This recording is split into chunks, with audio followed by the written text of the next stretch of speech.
Have you ever walked into a room, I don't know, a high-stakes meeting, maybe a family dinner, even just a coffee shop, Hmm. and you felt something before a single word was even spoken? Oh, yeah. You mean the vibe. Exactly. The vibe, maybe the air feels heavy, thick with tension, like it's about to snap. Or the opposite, maybe it feels really light and energized and safe. And we usually just write that off as like intuition, right? Our brain just reading body language super fast. That's the standard explanation, yeah. Subconscious cues, microexpressions, all that. But what if it's more than that? What if it's physics? The What if physics. you are literally, physically broadcasting a signal, a frequency that actually changes the atmosphere around you? Okay, that sounds like we are veering sharply into sci-fi territory. Or maybe some very crystals and incense kind of thinking. You would think so. Mm. But today, we're looking at an argument that suggests this is actually ancient theology. We are diving into a really fascinating conversation between the broadcaster Steve Reed and author Bill Vanderbush. Right, we're unpacking his book, The Sound of Your Blood, and also his newer one, The Fire is Not Optional. And I should warn you right up front, this deep dive is a ride. Vanderbush starts with this idea that human blood has a literal voice. Hmm. Then he moves into this complete reconstruction of Christian identity. And then, in a twist I honestly did not see coming, he uses artificial intelligence to basically audit the concept of hell. It is a wild journey. The whole mission for this deep dive is to understand this huge shift Vanderbush is proposing. He's arguing we need to move from saving the world to simply announcing good news. And he uses everything from Genesis to ChatGPT to make his case. It's a radical rethink. I mean, he's essentially saying that for centuries we might have been completely misreading the user manual of being human. So let's start at the beginning, or I guess the beginning, Yeah. Genesis. Because Vanderbush's whole theory about these frequencies and vibes, it's all rooted there. Right. He anchors his entire argument in the creation story. He points out that Adam, the first human, gets this job to name the animals. A job most of us think of as just, making a list, Exactly, like, you look like a lion, so I'll write lion on this leaf. A glorified labeling job. right? But Vanderbush argues that in the Hebrew context, maiming wasn't just labeling, it was defining nature. When Adam spoke, he wasn't just describing what he saw, he was assigning reality to it. So words, in this view, are actually creative. They're not just reporting on what's already there. They're creative tools, precisely. But then he takes it a step further. He jumps to the story of Cain and Abel to prove that this sound goes deeper than just our vocal cords. It's in our biology. And this is where we get the sound of your blood. Yes. So, after Cain kills Abel, God confronts him. And the specific wording here is everything. God doesn't just say, "What did you do?" He says, "The voice of your brother's blood is crying out from the ground." I've heard that verse a million times. I always assumed it was poetic justice, Yeah. a metaphor. And that's the normal reading. But Vanderbush argues it's more than poetry. He suggests that blood life itself has a frequency. It has a voice. And he believes humans carry this, he calls it a stewardship of the atmosphere. We are constantly releasing a sound from within us that physically impacts the world around us. Okay, I have to play devil's advocate here. This sounds incredibly similar to manifestation or, law of attraction Mhm. stuff. Thinking happy thoughts to get a new car. It's a fair question, and he actually tackles that head on. He distinguishes it by looking at the source of the sound. In positive confession or manifestation, the focus is often on the self, my will, my desires, my vision board. Right. Vanderbush is talking about something he calls internal alignment. Alignment with what? With your identity. He argues that the sound you emit is determined by what you are anchored to. So if you're anchored in political systems, the 24-hour news cycle, even religious systems of do's and don'ts, you radiate what he calls a lower nature frequency. That actually makes sense. We all know people who are so plugged into political outrage that they vibrate with stress. You stand next to them and you feel tired. Precisely. That's a sound. But Vanderbush argues that if you're anchored in what he calls union with Christ, this theological idea that you're seated with God, then you radiate something else entirely. You radiate glory. So you aren't trying to manipulate the atmosphere to get what you want. No, you walk into the room and the atmosphere aligns with who you are. It's an identity issue, not a technique issue. You can't fake the frequency. Completely. And that is the absolute pivot point of his whole discussion. Because if your sound changes reality, you have to ask yourself, what sound am I actually making? And Vanderbush is very open that for a huge chunk of his life, his sound was just fear. He talks about his past as a street evangelist, doesn't he? He does, and he describes this intense pressure he used to feel, that it was his personal job to save the world, convince people, debate them, pressure them to keep them out of hell. That sounds exhausting. And honestly, it sounds pretty familiar to a lot of people who grew up in certain religious traditions. The sales pitch approach. The sales pitch is exactly the term he uses, but then he has this realization that just flips the whole script. Mm. He argues that the world doesn't need saving. Whoa.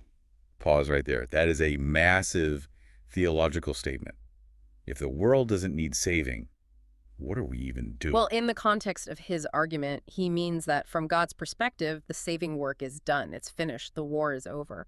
So Vanderbush says, we are good news announcers, not sales pitch people. I really like that distinction. A salesperson is trying to convince you that you lack something, Where and you need to pay either money or behavior to get Yeah. it. An announcer is just passing on information. Hey, the war ended. You can go home now. Exactly. And to make this really concrete, he tells a story about Disney World that I think is the best part of the whole source material. It just perfectly nails the difference between religion, the sales pitch, and gospel, the announcement. Oh, I love this analogy. Walk us through it. Okay, so picture this. You're driving down Route 197 in Florida. It's hot, the kids are screaming in the backseat, you're heading to Disney World, and you see those tacky neon signs on the side of the road, cheap tickets. We've all seen them, and we all know there's a catch. There is always a catch. To get the cheap tickets, you have to go to some resort and sit through a 90-minute timeshare presentation. High pressure, Mm. bad coffee, and that feeling that you can't leave. Incredibly high pressure. It's transactional. You give them your time, you endure the pitch, you sign on the dotted line, and in exchange, you get your ticket to the Magic Kingdom. And Vanderbush says this is how most people view Christianity. It's a transaction. You listen to the sermon, you follow the rules, you give the money. And you get your ticket to heaven. You're an employee or a customer, but you're definitely not family. Right. But then he flips the script. He says, imagine you're driving to Disney and someone pulls you over. But instead of the timeshare pitch, they say, hey, forget the cheap tickets, forget all that. Do you know Walt Disney is your dad? That changes the entire trip. It changes everything. I mean, if Walt is just the owner of the park, your relationship is based on what you do. Can you afford the ticket? Can you obey the rules? But if Walt is your dad, it changes who you are. You don't need a ticket. You have the run of the place. You can go backstage. You can get free ice cream. You belong there. And that is the aha moment. Vanderbush argues that the gospel has been mistaken for a journey to a place, heaven versus hell. We're obsessed with the destination, but he says it's actually about a realization of a relationship with a person, the Father. So if God is your boss, you're an employee. An employee sounds stressed. They're worried about getting fired. That's a specific frequency. But if God is your dad, you're a son or a daughter. A son sounds secure, and that is a totally different frequency. It's a beautiful picture. But, and there's always a but in theology. This leads us into some pretty controversial waters, because if the good news is purely about this loving fatherhood, what does that do to the traditional teaching of eternal conscious torment? Right. The idea that if you don't sign the timeshare contract, God burns you forever. That's the ultimate threat. And usually when people start questioning hell, they rely on philosophy or emotion. They say, how could a loving God do that? But Vanderbush didn't do that. He did something I have never heard of a theologian doing before. He went to ChatGPT. The AI theological audit. I was blown away by this section. It feels so of the moment. It really is a sign of the times. Vanderbush calls it the ChatGPT generation. So break down what he actually did. He didn't just ask, is hell real? Did he? Did the AI would just give a generic answer? No, he was very specific, which is just smart prompting. He went to the AI and asked it to compare two theological frameworks for the afterlife. One was eternal conscious torment, the traditional view of hell as eternal fire. The other was annihilationism. And for those of us who don't have a theology degree, what is annihilationism? It's the view that the wicked, or those who reject God simply, cease to exist. They die, and that's it. There's no eternal torture chamber. There's just life or death. The soul isn't inherently immortal in this view. Immortality is a gift. Okay, so he puts these two views into the machine, and he asks the AI to judge them. He asked the AI which view was more theologically robust when looking strictly at the original Greek and Hebrew languages of the Bible. Not church tradition, not Dante's Inferno, just the raw text. And what did the algorithm say? According to Vanderbush, the AI concluded that annihilationism is the more structurally sound view based on the original text. Wow. So the robot is telling us we've been getting it wrong for centuries. Well, It's pointing out the linguistic nuance that gets completely lost in English. The AI highlighted that there are four specific Greek words, Sheol, Tartarus, Hades, and Gehenna, that our modern translations often just lump together into the single word hell. That's a lot of nuance to lose. It's like translating SUV, convertible, bus, and tank all into the single word car. That's a great way to put it. Sheol is just the grave where everyone goes. Gehenna was a literal valley outside Jerusalem, a trash dump where they burned garbage. Vanderbush argues, and the AI seem to confirm, that none of those words necessarily imply burn forever in conscious torment. It feels like we've been using a blunt instrument on a surgical text. And this leads Vanderbush to this massive prediction about the future of faith. He says seminaries and pastors are facing a huge crisis because of this technology. Because the pastor is no longer the sole gatekeeper of the knowledge. Right. In the past, a pastor could stand up and say, Jesus spoke more about hell than heaven. You hear that statistic all the time. People nod, they write it down, and they feel afraid. It's a classic scare tactic to get people to the altar, yeah. Vanderbush calls it lazy scholarship. And now some 12-year-old kid in the pew can pull out their phone, type that statement into an AI, and realize instantly, actually, that's not true. Jesus spoke about the kingdom of heaven constantly. He barely mentioned Gehenna. The AI doesn't care about the sermon outline, just cares about the data. Exactly. And he had this quote about it. We're going to have to become better theologians than artificial intelligence. That is the challenge. He's suggesting that technology, which religious people often view as cold, soulless, or even demonic, might actually be the tool that strips away centuries of human tradition to get us back to the original text. The irony is just fascinating, isn't it? The soulless machine helps us rediscover the soul of the text because it has no agenda. It's not trying to control the congregation. And for Vanderbush, all of that data points back to the good news, that God isn't an angry monster managing a torture chamber, but a father. Which brings us full circle back to the sound, because I think the fear for a lot of people is, well, if you take away the threat of hell and you just tell people God is your dad and you're safe, won't people just get lazy? The cheap grace argument, if I'm already a son, I'll just sit on the couch and do nothing. Vanderbush says it's actually the complete opposite. When you shift from fear to identity, your whole motivation for doing good changes. He talks about this concept of theosis. Theosis. That sounds like a heavy theological term. What's the explain like I'm five version of that? It just means union with God. It's the idea that the goal isn't just to be saved from something, but to become like God through relationship. He illustrates this with his experience visiting Bethel Church, where he saw regular people, even children, praying for the sick and seeing them get better. And his point wasn't, look at the magic trick, was it? No, not at all. He was struck by the motive. He makes this key distinction between duty and compassion. Unpack that for us. He says a lot of Christians operate out of duty. They think, I need to find a blind person to pray for so I can prove God is real, or I need to fix this person to earn my stripes. It's still transactional. It's the timeshare mindset. I performed a miracle today, God. Did you see that? Do I get a gold star? Exactly. But Vanderbush argues that true miracles and any true service comes from compassion that flows out of that union with the Father. He says Jesus didn't heal people to show off his power. The text says he was moved with compassion. If you're living in that sonship identity, you start to feel what the Father feels. You aren't trying to zap people, you're loving them, and the power just flows from that connection. It's the difference between a doctor trying to hit a quota Yeah. and a mother taking care of her sick kid.